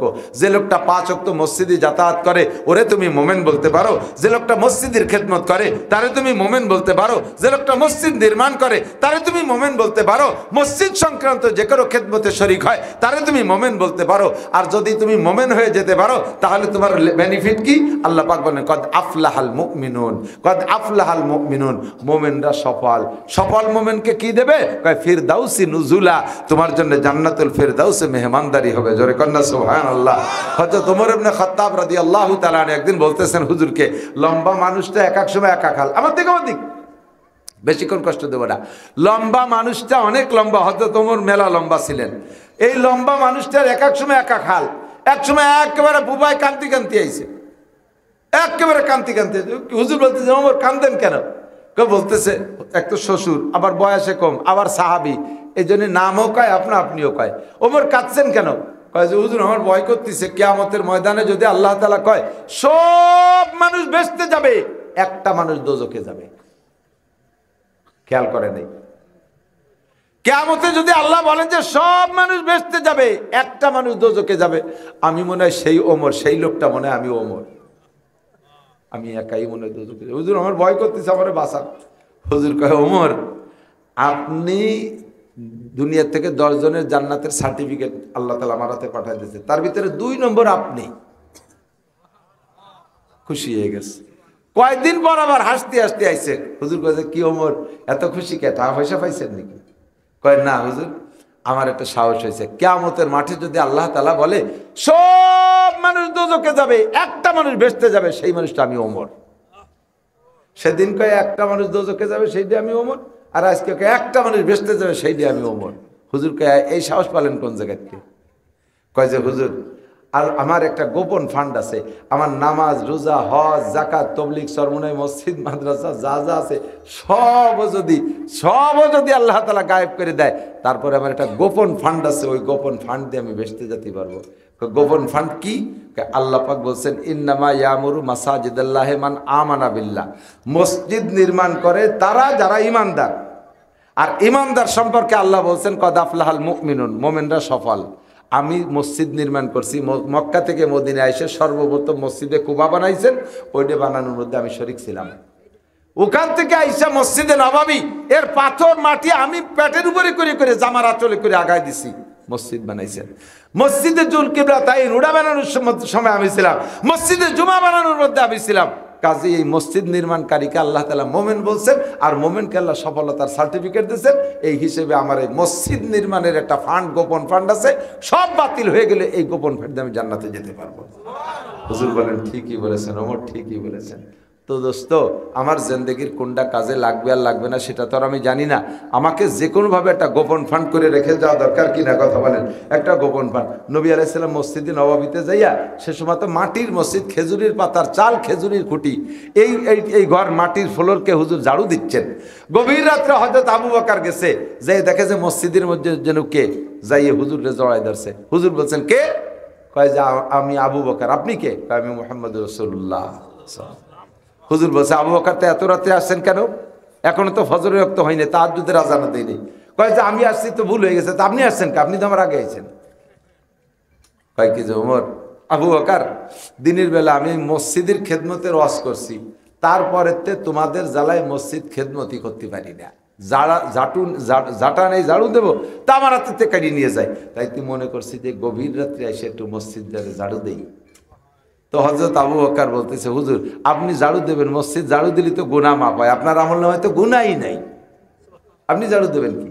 তো বলতেছে আবু বকর গুনাহ নাই সেটা ঠিক, কিন্তু আমি যে ঝাড়ু দেওয়ার বয়ান করছি, এরপর যদি আমি নিজে আমল না করি তাহলে কিয়ামতে আল্লাহ আমাকে ধরবেন যে লিমা তাকুলুনা মা লা তাফালুন, নিজে যা বলছো তা করো নাই, যা করো নাই তা বলছো কেন? এই প্রশ্নের জবাব সংগ্রহ করার জন্য আমি ঝাড়ু দিতে আসছি। এবার বলো আবু বকর তুমি কেন আসছো? আবু বকর কয় আল্লাহে আনা আইজন, আমিও মসজিদ ঝাড়ু দিতে আইছি। দুইজনের কথা শেষ, ওমর হাজির, আসসালামু আলাইকুম। হুজুর ওমর এত রাত্রে? কয় দুইজন যা বলা বলি করছেন সব শুনছি, আমিও মসজিদ ঝাড়ু দিতে আইছি। এর মধ্যে উসমান, আলী, বড়রা সব একের পর এক সবাই মসজিদ ঝাড়ু দিতে গেছে। সে সময় শেষ রাত, তাহাজ্জুদের রক্ত হয় নাই। তো কাজেই দোস্ত, মসজিদ আল্লাহর ঘর, যে যে ভাবে পারেন। মসজিদি সভাপতি সাহেব যদি মসজিদি জাটা নিয়ে ঝাড়ু দেয়, ওনার প্রেস্টিজ ডাউন হয়। চেয়ারম্যান সাহেব মসজিদ ঝাড়ু দিলে প্রেস্টিজ ডাউন হয়। মুতাআল্লি সাহেব মসজিদ ঝাড়ু দিলে প্রেস্টিজ ডাউন হয়। ইমাম সাহেব, খতিব সাহেব মসজিদ ঝাড়ু দিলে প্রেস্টিজ ডাউন হয়। এই কাজগুলো করবে হলো খাদেমরা আর মুয়াজ্জিন। যত গুনাহ খালি ওগে আমল নামে, আর চেয়ারম্যান মেম্বার আর মাতুব্বরা কোনো গুনাহ করে না, সে তার আমল নামা ঝাড়ু দেবে। মসজিদের খেদমত করবো তো ইনশাআল্লাহ। যুবকরা বলো করবা তো ইনশাআল্লাহ। জুমার দিন যুবকরা মসজিদের বাথরুম, মসজিদ পরিষ্কার, এই কাজগুলো তোমরা করবা। ইমাম সাহেবদের করাবা না, ইমাম সাহেবদের করতে দিবা না। কারণ ইমাম সাহেব তো ভালো মানুষ, সে তো ভালো ইমাম সাহেব। আমার কত গুনাহ রয়েছে, এগুলো আমি সাফ করে ফেলবো। মা বোনরা, পর্দার আড়ালে যারা আছেন, আপনাদের মসজিদে আসা লাগবে না। মসজিদে নামাজ পড়বে পুরুষরা, মহিলারা নামাজ পড়বে ঘরের ভিতরে। মহিলারা যত নির্জনে পড়বে তত তাদের নেকি বেশি, পুরুষরা যত বড় জামাতে পড়বে তত তাদের নেকি বেশি। আল্লাহ তাআলা আমাদের সকলকে মসজিদের খাদেম হিসেবে কিয়ামতে মসজিদ নির্মাণকারীদের সাথে ইব্রাহিম আলাইহিস সালাতু ওয়াস সালাম, মুহাম্মদ রাসূলুল্লাহ সাল্লাল্লাহু আলাইহি সাল্লাম, সাহাবায়ে কিরামদের সাথে জান্নাতি করুক। সবাই বলেন আমিন, আরো জোরে বলেন আমিন। আল্লাহ পাক আমাদের তৌফিক দিক। যারা তবলিগের সাথী আছেন, এক চিল্লা তিন চিল্লার সাথী জোড়ে যাওয়ার জন্য উলামায়ে কিরামদের জোড়ে ইনশাআল্লাহ 1 ডিসেম্বর থেকে 5 দিন, কয়দিন? 1 ডিসেম্বর থেকে 5 দিন যাবেন ইনশাআল্লাহ, জোড়ে যাবেন তো ইনশাআল্লাহ, অবশ্যই জোড়ে যাবেন ইনশাআল্লাহ। আর এখন তো আল্লাহ আসান করে দিয়েছে, যাদের মাধ্যমে আসান হয়েছে তারা আমাদের জন্য, আমাদের কাছে দোয়া পাবে। আর অন্য যাই থাকুক না থাকুক, পদ্মা ব্রিজ করিয়ে দিয়েছে, যাইয়ে ব্রিজে উঠলি কিরম ঠে এখন যদি সে সময় আর কিটা কি অন্যায় হলো তা মনে থাকে না, হুরুত করে চলে যাই। আর আগে 13 ঘন্টা ঘাটে বসে থাকতাম, সেই সময় সব সরকারে জাহান্নামে ফাটাই দিছি। এখন যখন পার হতে সহজ করে যাচ্ছে, সে সরকার একটু জান্নাতে ফাটাতে হবে না, দোয়াই দেবেন। আল্লাহ তাআলা যেন তাদের মাধ্যমে এদেশে কোরআনী আইন চালু করে দেয়, বলে না আমিন। আমাদের রাজা হওয়া দরকার না, আমাদের দরকার হলো কোরআনী আইন চালু হওয়া। আমলিগির মাধ্যমে যদি হয় তাহলে কোনো সমস্যা আছে? কতক্ষণ আছে নাকি? আমলিগির মাধ্যমে হোক, যার মাধ্যমে আল্লাহ পছন্দ করুক, ইসলামী হুকুমত চালু করে দিক, বলে না আমিন। আল্লাহুম্মা আমিন। তো এই মসজিদের জন্য আল্লাহ যারে যেমন তৌফিক দিয়েছে, আপনি কি একটু হযরত ওমরের মতো একটা গোপন ফান্ড তৈরি করবেন ইনশাআল্লাহ? যদি কাছে থাকে 1000 টাকার নোট, 2000 টাকার নোট, 5000 টাকার নোট যদি থাকে, 5000 টাকার নোট আছে নাকি? 1000-এর 5 খান দিলি 5000 টাকার নোট হয়ে গেল। আমি অবুঝি ভালোই দেখেছি। 1000 টাকার নোট, 500 টাকার নোট। একটু মহাব্বতের সাথে বিদেশে যারা থাকে তাদের সাথে যোগাযোগ করবেন। যারা বিদেশিদের বাপ ভাই আছেন, তারা বাড়ি থেকে তাদের টাকা খরচ করতেছেন, মহাব্বতের সাথে তাদের জান মালের সদকা হিসেবে এবং আপনার সদকা জারিয়া হিসেবে আল্লাহর ঘর মসজিদের জন্য একটু মহাব্বতের সাথে পকেটেন। 100, 200, 500 আছেন। যদি কোনো বান্দা থাকেন যে আমি 1000 টাকা দেবো, একটু 1000 টাকা লিখবেন। ও মসজিদে কার্পেট লাগবে, কার্পেট। কয় রুল, কয়টা আছে মুসাল্লা? যুনুবানা ওয়া কাফির আন্না সাইয়্যাতিনা ওয়া তাওয়াফানা মাআল আবরার। আয় আল্লাহ, আমাদের জীবনের সব গুনাহ খাতা মাফ করে দেন।